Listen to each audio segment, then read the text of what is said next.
Un cordial saludo para todos. Esta es la segunda parte de nuestra charla Hablemos de Ciberseguridad en esta serie Univalle Magistral, que también hace parte de las actividades de divulgación del posgrado de Ingeniería Eléctrica y Electrónica de la Universidad del Valle. Estamos en la compañía del ingeniero Sigifredo Hernández de Celsia S.A., experto en ciberseguridad. El ingeniero Sigifredo Hernández es también profesor nuestro en nuestros posgrados de maestría y especialización en redes de comunicación en el curso Seguridad en Redes de Comunicación. Y quien les habla, mi persona, Fabio Guerrero, soy profesor de telecomunicaciones en la Universidad del Valle. Bueno, vamos a continuar nuestro diálogo con el ingeniero Sigifredo Hernández. Y quiero empezar, ingeniero, preguntándole en su actividad profesional, ¿cuál ha sido el reto más importante al que se ha enfrentado en términos de ciberseguridad? Sí. Bueno, pensando en retos, uno podría pensar como cuáles fueron esos ataques que fueron superados o esa situación que en algún momento pudo ser difícil y que logramos de alguna manera superar. Pero quisiera ir más de fondo porque ¿cuándo realmente generamos valor cuando estamos hablando de ciberseguridad en las empresas o en las organizaciones? Generamos valor en dos sentidos.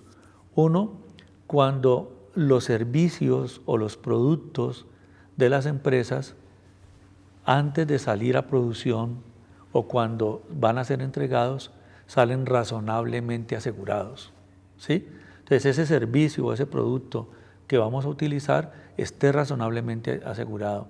Y el dos, y la otra manera en que generamos valor es cuando influimos en las personas para que tengan una adecuada postura frente a un ataque cibernético. Entonces, con esas dos cosas, ¿cómo logramos llevar eso a una empresa, a la organización? Y ahí es donde voy a hablar del reto. Y era poder sensibilizar a la empresa a nivel estratégico, a nivel táctico y a todas las personas operativas y a las personas en general. Entonces, la manera como logramos hacerlo fue cuando pudimos encontrar un espacio donde la junta directiva y el comité directivo de la empresa participó de un curso de ciberseguridad que se dictó en la Universidad de los Andes. ¿Esto qué significa?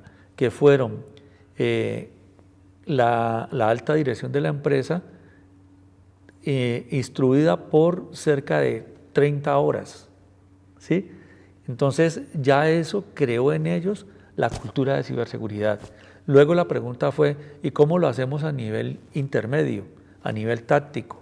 Y logramos con el MINTIC en algún momento unos diplomados que eran o técnicos o de gestión, y cerca de 39 personas tomaron ese diplomado técnico de gestión con la Universidad del Norte en ese momento.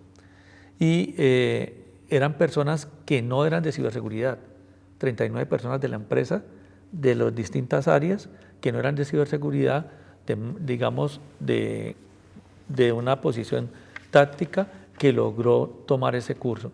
Y lo otro tiene que ver con algo que mencionaba en el programa anterior, y era cómo logro que la persona tenga una buena postura frente a un ataque cibernético.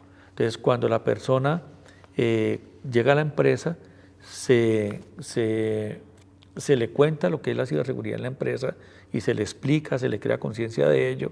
Luego toman estos cursos que son publicados a través de la intranet y luego se le hacen esas pruebas de manera focalizada para poder identificar cuál es su postura.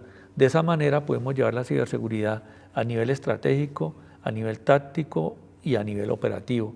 Y eso para mí, crear esa conciencia en la empresa ha sido el principal reto que he superado en la empresa. Muchas gracias, ingeniero. Hablando un poquito más de dispositivos de la vida cotidiana, laptops, desktops, celulares, smartphones, etc. A veces uno tiene la tentación a creer que porque utiliza cierto sistema operativo va a estar mejor protegido, ya sea, llámese un Android, iOS, Linux, Apple, Windows, etc. En su opinión, ingeniero, ¿qué ganancia podemos tener de escoger un sistema operativo particular? ¿Qué consejos, qué opinión tiene al respecto? Ya. Bueno, hablar del sistema operativo más seguro, la verdad considero que no exista uno que sea el más seguro, porque siempre y cuando sea un sistema operativo, el sistema operativo tiene un puerto, tiene una memoria, tiene una dirección IP, y cada una de esas cosas pueden llegar a representar vulnerabilidades para que sean explotadas por un atacante. Ahora, cada fabricante puede tener estrategias de cómo proteger su sistema operativo. Entonces, hay estrategias pensando de la siguiente manera: si el sistema operativo es el sistema operativo más utilizado, pues va a ser el más atacado, ¿sí? Ahora, existen otros sistemas operativos que, por ser distribuciones que son libres, que todo el tiempo se está trabajando sobre ellas, que con ellas mismas inclusive se crean herramientas que permiten protegernos de ataques cibernéticos, esos sistemas operativos, al no ser tan utilizados, pues representan un menor riesgo. Y existen otros sistemas operativos que, por su concepción, desde que se crearon como sistemas cerrados. Entonces, donde viene un principio de seguridad por oscuridad, y es que solo lo sabe el fabricante, y que como solo lo sabe el fabricante, pues se considera más seguro, pero no necesariamente es así, ¿ya? En términos generales, lo que puedo pensar es que si el sistema operativo es el más utilizado, pues va a ser el más atacado. Si yo tengo un sistema operativo que es un sistema operativo cerrado, pues sí va a ser vulnerable en algunos casos, pero va a ser menos conocido. Y por eso tal vez está el eslogan de que soy más seguro, ¿ya? Pero es realmente eso lo que ocurre. Correcto. Ingeniero, cuéntenos, en su opinión, ¿cuál cree que será la próxima gran innovación en ciberseguridad? Sí, hablando ya de la ciberseguridad, hay algo que definitivamente no podemos ignorar, y es cómo la inteligencia artificial va, así como puede llegar a ser utilizada o es utilizada para ataques cibernéticos, de la misma manera la inteligencia artificial nos puede hacer mejor la vida, ¿ya? Y entonces, en el caso, por ejemplo, de equipos de ciberseguridad, donde hay equipos muy grandes que están resolviendo todo el tiempo, que están monitoreando todo el tiempo los ataques, la inteligencia artificial nos va a dar un aporte importantísimo, porque nos va a permitir simplificar y automatizar esas tareas. Donde existían, por ejemplo, 3 niveles de soporte, donde había un primer nivel de soporte que estaba frente a los ataques, un segundo nivel de soporte que era el que respaldaba al primero, y un tercer nivel que era el fabricante. Lo que puede llegar a ocurrir con la inteligencia artificial es que ese primer y segundo nivel de soporte se integren en uno solo, ¿sí? Y mediante la automatización y la simplificación de los procesos se responde de una manera más rápida y oportuna con el uso de la inteligencia artificial, ¿sí? Allí es donde creo que va a haber un cambio bien importante en términos de ciberseguridad, ¿sí? Porque va a hacer que los equipos se especialicen, o sea, las personas se especialicen más en ciberseguridad, para poder tener esas herramientas que trabajan de manera integrada para poder responder de una manera oportuna a un ataque cibernético. El otro enfoque que me parece que es totalmente necesario es cómo vamos a utilizar la computación cuántica para proteger la privacidad, que era uno de los temas que hablábamos ahorita, ¿sí? Y es que hoy sabemos que el tener una contraseña que puede representar años, el poder descifrarla con la tecnología que hoy tenemos, con la computación cuántica, eso se va a escuchar tal vez un poco inverosímil, puede volverse segundos o minutos, ¿sí? Correcto. Algo que tenía años podía volverse segundos o minutos. Pero entonces, ya con la computación cuántica hay que pensar en algoritmos cuánticos, ¿sí? Y con esos algoritmos cuánticos poder dar ese paso que vamos a necesitar para poder proteger la privacidad y la ciberseguridad de las empresas. Los otros temas que son temas que vienen ya con lo que es la tendencia de lo que es la tecnología, que no podemos obviar, es la protección en la nube, la protección de las cosas, del Internet de las cosas, ¿sí? Cómo podemos proteger la ciberseguridad en las cosas y cada vez poder ser más resilientes. Yo creo que uno de los dos temas hacia lo que nos debe llevar toda esta tecnología, las herramientas, los procesos, las personas y todo este aprovechamiento de la tecnología es ser oportuno al responder a un ataque cibernético y ser resiliente. Son las dos cosas que necesitamos hacer. ¿Sí? Correcto. Ingeniero, hablemos ahora de la ciberseguridad en el contexto normativo de Colombia y la organización de los diferentes actores que se requiere. Por ejemplo, en términos de los CICERT, los centros de reacción, las autoridades. Obviamente las organizaciones tienen ya planes de ciberseguridad. Pero ¿cómo ve usted el panorama nacional en el contexto de la organización de los actores en los temas de ciberseguridad? ¿Tenemos un marco normativo suficiente? ¿Es suficiente el marco normativo existente? ¿Hay que ampliarlo? ¿Cuál es su opinión, ingeniero, sobre este tema? Sí, la primera línea de defensa a nivel empresarial son las empresas, ¿sí? Y como primera línea de defensa, pues las empresas hemos venido avanzando en todo lo que consideramos necesario para protegernos de un ataque cibernético. Pero cuando ya empezamos a actuar de manera coordinada, ¿sí? Allí es donde necesitamos lograr una mejor sinergia entre lo que se ha establecido como organismos en el gobierno y la manera como debemos de comunicarnos cuando ocurre un ataque cibernético. Entonces ya desde la Superintendencia de Industria y Comercio, con lo que es la Ley de Protección de Datos Personales, existe un tiempo específico en el que se debe comunicar un incidente de ciberseguridad cuando ocurra. Pero así como ocurre con el tema de datos personales, también debe ocurrir con una regulación para otros actores de distintos sectores. Entonces, que cuando ocurra un ataque cibernético se pueda reportar a tiempo, se pueda reportar dentro de un proceso de escalamiento donde esté involucrado cada uno de los equipos de respuesta a incidentes y cada uno de los organismos del gobierno, haciendo cada uno la parte que le corresponde, porque es la única manera que podemos superar un ataque cibernético. Un ataque cibernético no se supera con esfuerzos personales ni con esfuerzos de una sola empresa o de manera aislada. Nos toca actuar de manera coordinada, ¿sí? Y definitivamente tenemos que avanzar en poder tener esa Agencia Nacional de Seguridad Digital donde le dé al país ese enfoque de inteligencia en ciberseguridad y que podamos tener esa forma coordinada de atender los ataques cibernéticos.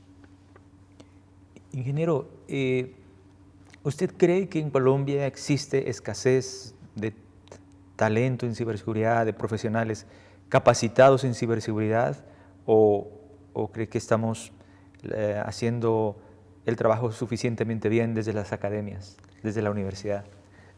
No, definitivamente existe una brecha de talento, no solo en Colombia, sino en el mundo, donde hay escasez de talento en ciberseguridad, ¿sí? Y lo hay porque desde las academias, por ejemplo, creo que solo hay una universidad en Colombia que está ofreciendo ya la carrera de ciberseguridad como tal, ¿cierto? Hay otras que tienen especialización, hay otras que tienen maestrías, ¿ya? Pero la ciberseguridad se debe, como lo mencionaba en el programa anterior, se debe incorporar desde los pregrados como una materia, ¿sí? Y debería de tenerse en las universidades esa oferta educativa que permita llegar. El Ministerio de las TIC ha hecho un esfuerzo importante en ese sentido, hay que reconocerlo, de poder llevar hacia las personas y poder motivarlos a estudiar estos temas de ciberseguridad. También hay que reconocer que lo que le llama la atención a los jóvenes no necesariamente la ciberseguridad. Hay otros temas que les llama la atención por los cuales de pronto logran obtener una remuneración más rápido de una manera diferente y sin tanto esfuerzo. Entonces, el hecho de que la ciberseguridad represente que parte de una ingeniería ya representa un esfuerzo para el joven, ¿sí? Y allí muchas veces aplicando la ley del menor esfuerzo dejamos o vamos perdiendo esa oportunidad de tener el talento que necesitamos. Correcto. Ingeniero Sigifredo, supongamos que una organización con recursos limitados, aunque tenga conciencia de la importancia de la ciberseguridad,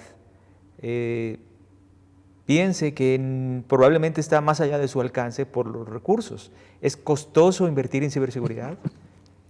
Sí, y sobre todo si no se orienta bien.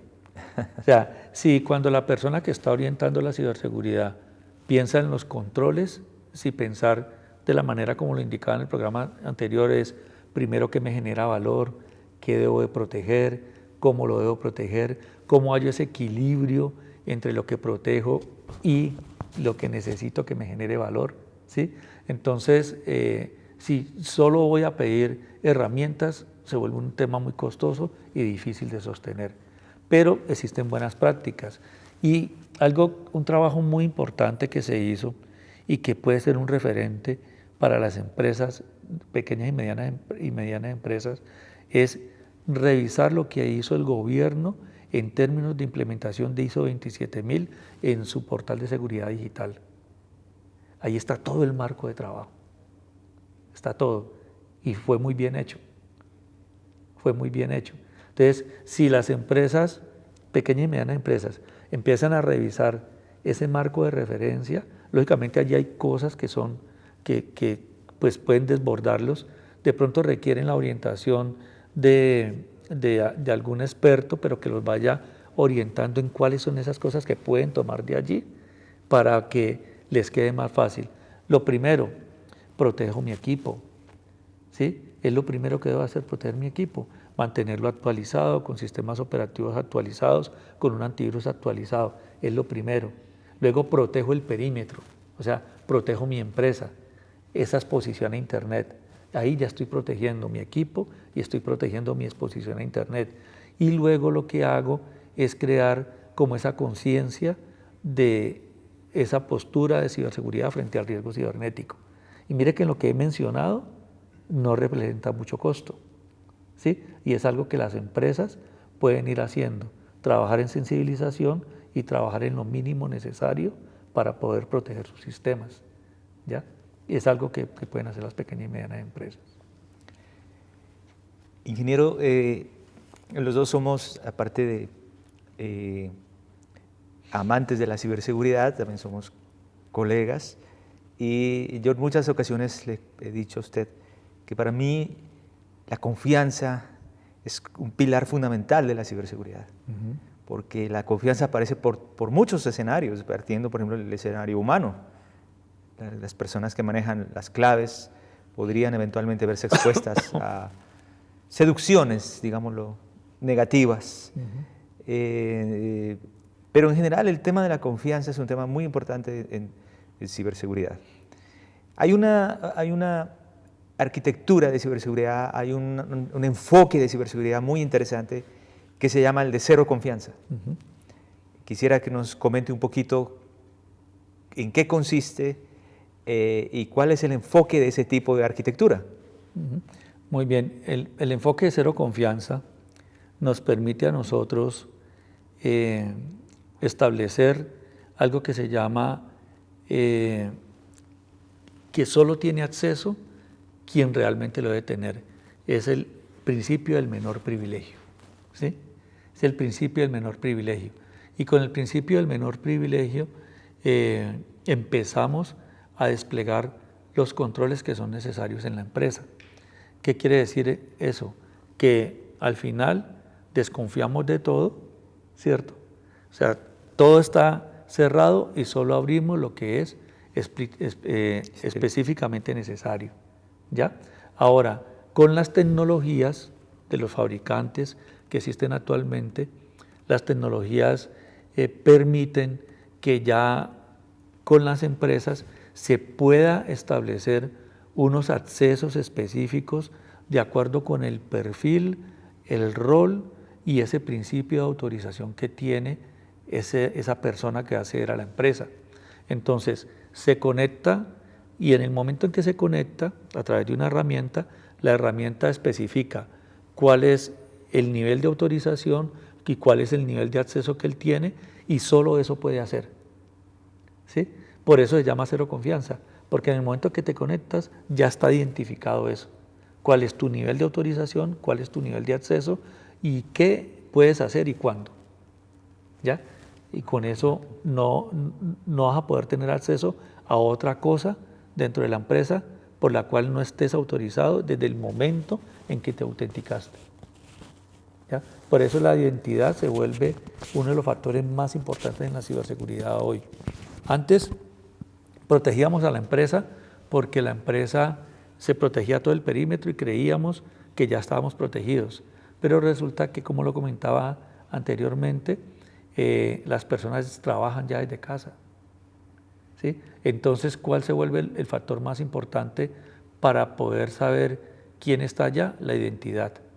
Y a partir de la identidad, poder establecer cuál es ese rol, cuál es ese perfil, ese nivel de acceso, ese nivel de autorización, y solo eso puede hacer dentro de la empresa. Muchas gracias, ingeniero. En el próximo segmento vamos a dar una mirada a la ley 1273 con un enfoque de ciberseguridad.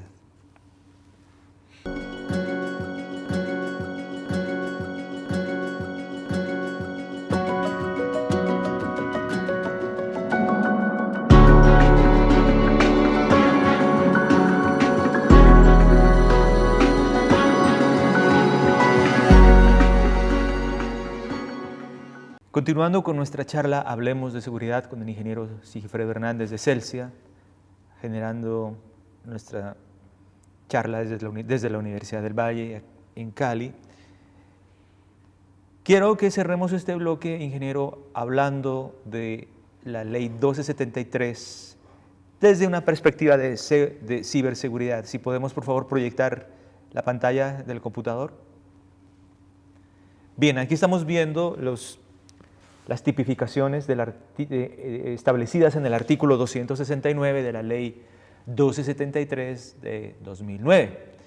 Entonces vamos con el apoyo de este slide, de esta presentación, a ir analizando cómo ocurriría un evento que conlleve a esos delitos, porque son delitos, y digamos, ¿qué podríamos hacer desde un punto de vista de prevención para cada uno de ellos? Empecemos, por ejemplo, con A.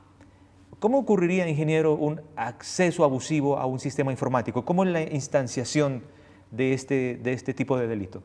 Sí, bueno,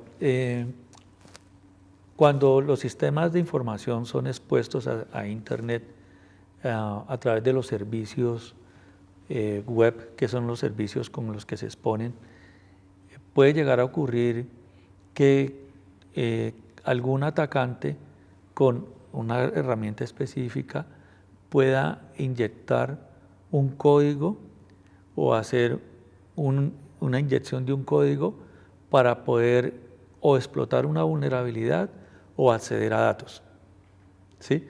Entonces, cuando existen esas técnicas conocidas, por ejemplo, como SQL injection, es una técnica con la que se puede hacer este tipo de cosas, donde prácticamente en una ventana del sistema se le coloca, donde va el usuario, la contraseña, se coloca una sentencia que permite inyectar un código o que permite hacer una consulta a la base de datos para poder tener acceso a esa información de manera que no está autorizada, ¿sí? Esa es una forma en que se podría llegar a tener un acceso abusivo a un sistema informático.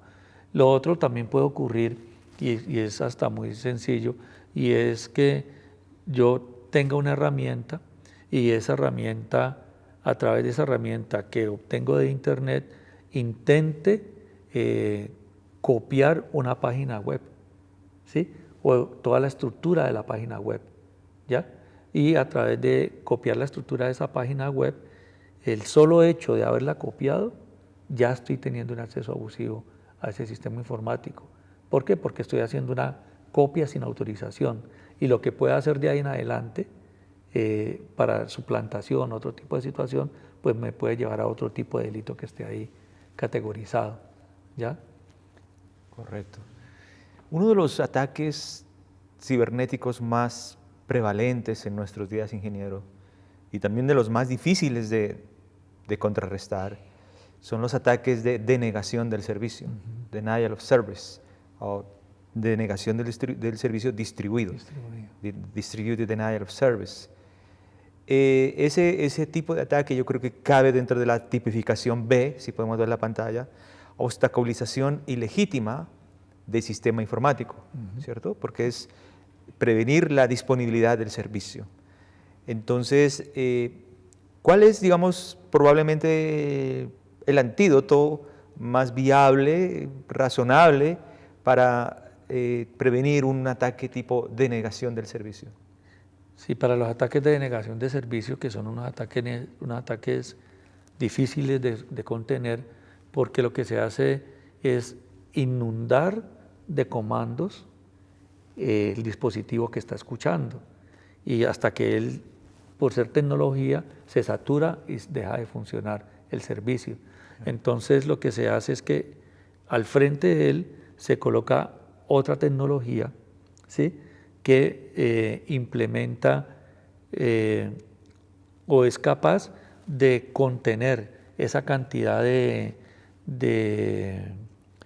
comandos que se están enviando, y normalmente se conocen como firewall de aplicaciones, ¿sí? Entonces los firewall de aplicaciones se colocan al frente y tienen esos firewall la capacidad de poder contener esa cantidad de comandos que se envían para bajar un servicio que se esté presentando. Esa es una manera de hacerlo. O anteriormente se contrataban equipos que el solo equipo era capaz de contener, ¿ya? En la empresa. Pero resulta que en la medida en que fueron avanzando este tipo de ataques, se volvió más difícil tener más equipos que logren contener. Entonces, ¿cómo se hace ahorita? Se hace a través de la tecnología de nube, ¿sí? Entonces, lo que se hace es que se redirecciona la solicitud que se está enviando hacia el sitio específico, se redirecciona a otro sitio que tiene toda esa capacidad de cómputo para poder contener, y luego sí se le envía la solicitud al sitio verdadero, ¿ya? Eso permite que no ataque directamente a la empresa, sino que llegue primero a estas tecnologías para poder contener los ataques de denegación de servicio en la nube. Sí, es usar la nube también para ello. Ingeniero, digamos, de un tiempo para acá se ha vuelto más frecuente y ha salido pues, por los medios públicos de información eventos donde atacantes cibernéticos secuestran la información y piden dinero a cambio. Es obviamente información esencial para la operación de una organización, porque si no, no tendría valor. Ese tipo de ataques, tipo ransomware, estaría tipificado dentro de la ley 1273, que ya lleva, por supuesto, unos 15 años de haber sido diseñada y por lo tanto es perfectamente susceptible a ser actualizada. ¿Usted cree que, por ejemplo, ese tipo de ataques, ese tipo de delitos se ven reflejados en esta ley, o quizás probablemente habría que actualizarla para esta nueva tipología de delitos que han aparecido últimamente? Sí, allí como hay un comportamiento, el comportamiento es el que da el delito, ¿sí? Entonces, por ejemplo, para poder secuestrar la información los datos tuvieron que ser transferidos a. ¿Sí? Claro. Entonces, ¿qué es lo que ocurre? Lo que ocurre, como lo explicaba ahorita, que había un vector, lo expliqué también en el programa anterior, hay un vector de ataque, que el vector de ataque es que le llega a la persona un correo. En el correo puede venir un anexo, puede venir un enlace, o puede ser a través de una USB, donde se instala ese código malicioso. El código malicioso lo que hace es que abre una puerta en el equipo que permite conectarse con una consola de comando y control, donde esa consola de comando y control empieza a bajar las herramientas con las que se va a configurar ese ataque para poder secuestrar la información. Cuando ya se configura el ataque y se personaliza para la empresa, y eso puede llegar a pasar hasta 3 meses, 6 meses, ¿sí? Mientras se va ocurriendo todo eso, y se secuestra la información, ¿qué quiere decir? Que los datos que están allí han sido cifrados, y al ser cifrados no es posible o no se tiene la llave para poder descifrarlos. Entonces, en la extorsión lo que intentan es págueme y yo le doy la llave, ¿sí? Págueme y yo le doy la llave para que usted pueda descifrar los datos, pero eso no necesariamente ocurre así. Entonces, allí, en todo lo que fuimos hablando, pueden haber distintos comportamientos que se tipifiquen dentro de la ley, Claro. ¿ya? Pero que exista uno exacto que diga ransomware, sí. Pues no. Y no de hecho, cuando uno ve con cuidado esta tipificación, ve que algunos pueden estar relacionados entre sí. Exacto. Hay acceso abusivo. Claro, están ¿sí? correlacionados entre ellos. Exacto. No son totalmente universos independientes. Exacto. Entonces eso es bien importante. Pero digamos, dentro de este zoológico de nuevas amenazas, ingeniero, ¿alguna otra que usted cree debería aparecer por allí? No, lo que sí me preguntaba, o lo que me he venido preguntando es, con el auge de la inteligencia artificial, si puede llegar a existir una forma o un tipo de ataque que hoy no esté categorizado allí, ¿sí? Es la pregunta que me he venido haciendo, que pueda haber un tipo de comportamiento donde al ser estudiado no se pueda categorizar dentro de lo que expone el artículo 269, usando pues ya la inteligencia artificial como tal, ¿ya? Porque, por ejemplo, suplantación, ahí está la suplantación de identidad, ¿cierto? El mismo acceso abusivo también, pero como está avanzando la inteligencia artificial, podría llegar a darse algún comportamiento que aún no hemos identificado, que requiera ser tipificado allí en la ley 1273 y requiera ser actualizado. Bueno, hablemos del ítem C, que probablemente, digamos, es muy fácil de ver y entender su importancia, la interceptación de datos informáticos. ¿Cómo ocurre, digamos, cotidianamente y cómo podemos prevenirnos dentro de lo posible para ese tipo de delito? Sí, la interceptación de datos informáticos, la manera más sencilla en que ocurre hoy es cuando en el navegador se nos roban el usuario y una contraseña. Allí nada más ya se está interceptando el usuario y la contraseña y se está llevando hacia otro sitio. De hecho, se está transfiriendo a otro sitio, ¿sí? Ese usuario y esa contraseña, ¿ya? Pero existen otras técnicas y es a través de unas herramientas que permiten escuchar el tráfico que está ocurriendo, y si ese tráfico que estamos enviando, yo trabajo desde casa, y si desde casa yo no me conecto a través de un medio donde los datos que yo envíe sean cifrados, puede haber alguien que esté escuchando los datos, capturarlos y luego hacer algo con ellos. Entonces, por eso, cuando estamos trabajando desde casa, lo primero que debemos de hacer es utilizar un concepto que se llama red virtual privada, y es que yo instalo mi red virtual privada. Normalmente se hace a través de un programa que se instala en el equipo que se conoce como cliente, y a través de él yo me conecto a la empresa y todo lo que yo envíe entre mi equipo y la empresa se va a ir de manera cifrada y no va a poder ser escuchada. Otra manera de hacerlo es a través del mismo navegador.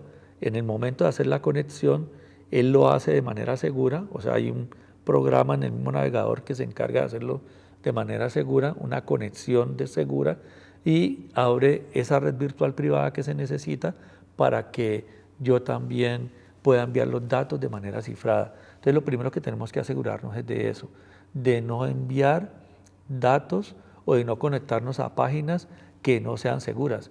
De hecho, ya los navegadores hoy en día, si tú intentas conectarte a una página que no es segura, él te dice inmediatamente, esta página no es segura.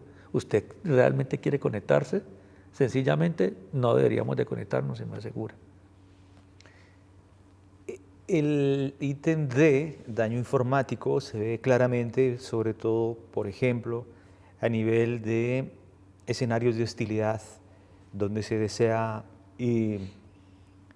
alterar o disminuir el funcionamiento de infraestructura esencial, como por ejemplo la energía. Exacto. El daño informático es un tipo de ataque donde se busca justamente interrumpir la operación de un sistema vital, puede ser una clínica, un hospital, el sector de energía. Este ataque, digamos, pues este escenario es de alta dimensión, pero a nivel más moderado, más cotidiano, ¿cómo ocurre, ingeniero? Es que sencillamente si por alguna razón yo entro a un sistema de información y en ese sistema de información hago o lo altero o modifico para que no esté disponible, para que no sea legible la información que está allí, para que no pueda ser utilizado, ¿sí? Allí ya estoy haciendo un daño informático. Claro. ¿Sí? Y es una manera Claro. sencilla de hacerlo. ¿Ya? El hecho de poder atacar una página web y que esa página web no quede disponible y que ese sitio ya no esté disponible y que no lo pueda usar como yo lo configuré, tenga que usarlo de una manera diferente, pues ese sitio ya lo he dañado. ¿Sí? Claro. Entonces son formas sencillas en que eso puede llegar a ocurrir, que no son tan críticas como el poder atacar una tecnología de la operación, donde por ejemplo por configurar un parámetro set de manera incorrecta puedo hacer que una turbina o avance más rápido o avance más lento. Claro. Y pueda hacer un daño al equipo físico y ocasione un daño más grave. Como no, ingeniero. Hablemos ahora del uso de software malicioso. El software malicioso tiene muchas expresiones, ¿no? Hay muchas formas de software malicioso. Pero aquí yo quisiera más bien hacerle una pregunta de que podría hacerse una persona del común. ¿Los antivirus sí valen la pena? ¿Sí realmente nos ayudan? ¿Sí conviene estar actualizando permanentemente un antivirus? La respuesta es sí. Normalmente los antivirus se identificaban por una firma, ¿sí? Entonces cada tipo de código malicioso o cada tipo de ataque tenía como una manera de poder identificarse, ¿sí? Que se conocía como un archivo hash, ¿ya? Ese archivito tiene pues como digamos, está representado de una manera alfanumérica con una longitud específica, representa específicamente o un archivo o un comportamiento. Entonces, ¿qué pasa? Cuando los motores de los antivirus se fueron alimentando de este tipo de firmas, permiten identificar rápidamente que en el equipo hay algún virus o hay algún tipo de malware. Pero han venido avanzando de tal manera que ya el tener la firma no es suficiente, porque empiezan a haber comportamientos en los equipos donde se reflejan vulnerabilidades que ya no están tipificadas mediante una firma, ¿sí? Entonces, ¿qué quiere decir esto?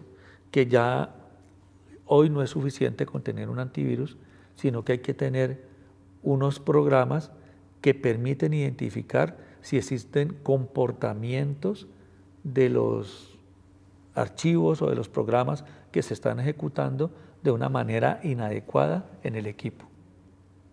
Correcto.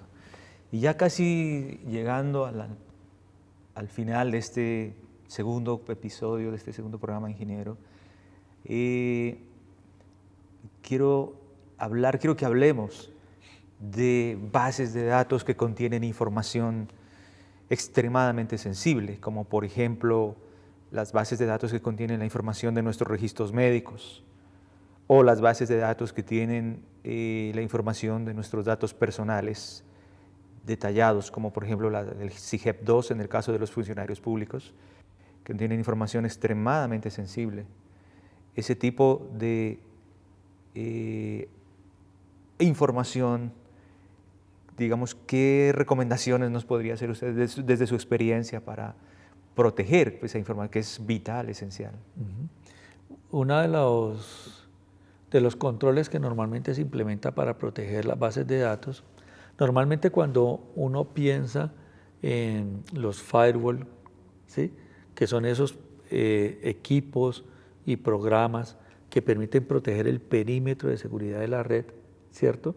No, normalmente asocia la palabra firewall con la red o asocia la palabra firewall con los sistemas y las aplicaciones, ¿ya? Pero también existen firewall de bases de datos, ¿sí? Entonces, uno de los controles que son importantes implementar es poder proteger las bases de datos a través de esos firewall que están diseñados para bases de datos, ¿ya? Lo otro es tener estrategias para poder identificar qué información que está ahí guardada o es sensible, o es privada, o es semiprivada, o es pública. Y de acuerdo con el nivel de clasificación, de esa manera se identifican los controles con los que se debe proteger esas bases de datos. Entonces, lo que sea sensible requiere unos controles más avanzados a lo que realmente es información pública que está disponible, ¿sí? Entonces, lo primero es tener esa clasificación adecuadamente y poder establecer esos controles. O sea que, como acabamos de escuchar, podemos estar razonablemente tranquilos, ¿no? Sí. Razonablemente. Bien, de mi parte, como ustedes han podido ver, el tema de la ciberseguridad es un tema muy amplio. En un futuro episodio quizás también podríamos hablar ya de cosas mucho más de detalle, generación de claves de máxima entropía, cómo generar claves largas, muy seguras, a partir de tokens no tan largos que podamos memorizar. Eso es a través, por ejemplo, usando funciones hash. No confíen, no pongan su confianza fácilmente en un tercero. Y siempre es bueno reflexionar, hacer conciencia sobre la importancia de la ciberseguridad. Ingeniero, no sé si sus palabras de despedida, por favor. No, muy agradecido de poder tener este espacio, de poder participar con la universidad, de la oportunidad de poder llevar a cada persona que vea estos programas de una manera, ojalá, simple y sencilla, la ciberseguridad, que, como lo decíamos al principio, es necesario que todos conozcamos, entendamos y podamos adoptar esas buenas prácticas que nos permiten, por lo menos, guardar nuestra privacidad, guardar nuestra identidad. Muchas gracias. Bueno, un saludo para todos y que estén muy bien. Muchas gracias.